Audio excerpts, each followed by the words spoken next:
meron po lamang din tayong isa pang importanteng issue na ngayon pa lang po dapat nga siguro masimulan na ang diskusyon na sa ganun po masiguro natin na hindi na naman sila magmamadali. Na hindi na naman sila, kumbaga, maging impulsive ba? Yung dahil sa mga pangyayaring ito. Ngayon, ito, kahapon lang ay talaga namang iisipin mo. Ano ba ito nangyayaring ito? Ang dami po ngayong mga kung sino-sino na ginagamit ang social media para manggulo. Doon nga po sa Silangan High School sa Quezon City kahapon, I just hope and pray na wala na kuryente ho dito na nag-flash report ka agad nito, ha? Opo, sana nga ho naman ganun. Kasi meron din daw pong mga agad nagpo-post na may gantong gulo kaya yung mga magulang nagpapanik. May mga bata din po na hinimatay. May report daw po na nadala sa klinik kasi nga po nahirapang huminga. Maliban po naman diyan, meron din pong report doon po naman sa isang paaralan sa Cebu. Ganon din po, nagkaroon daw po ng shooting threat.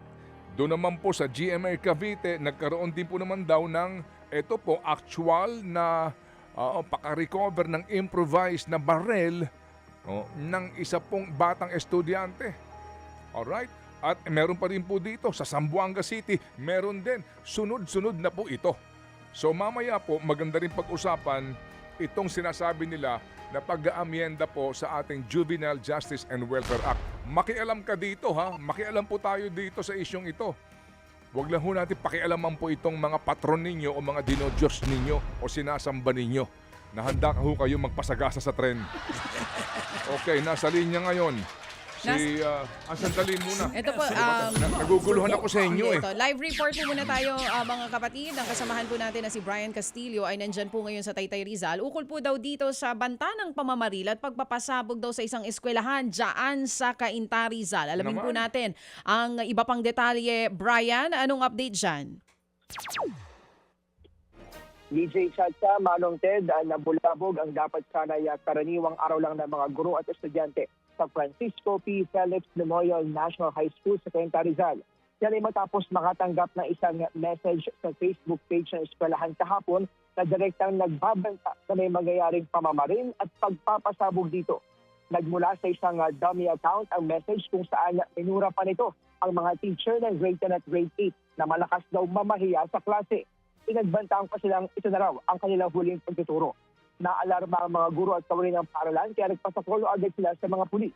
Agad namang nagsagawa ng inspeksyon sa eskwelahan ng pulis na katuwang ang Rizal Provincial Explosives at KNN Unit. Pero wala silang nakitang pampasabog o anumang kapanipaniwalang banta sa lugar. Batay sa inisyal na investigasyon ng Cainta Police, gumamit pa ng 3 magkakaibang accounts sa Facebook ang suspect para ipakalat ang pagbabanta. Nagsimula ng mag-backtracking ang Anti-Cybercrime Unit ng Rizal Police upang matukoy ang individual o grupo na nasa likod nito.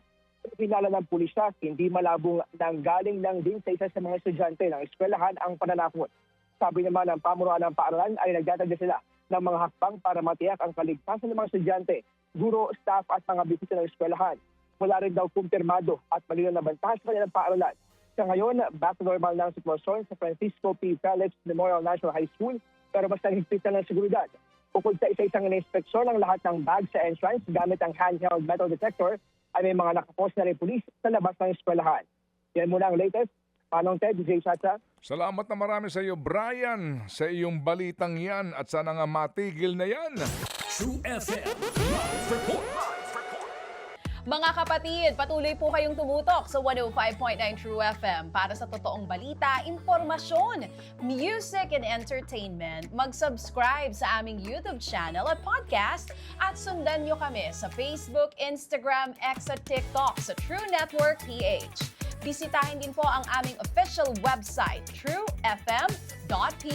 At panoorin din kami sa True TV Signal, Channel 19. Kami po ang 105.9 True FM. Laging true sa'yo, kapatid.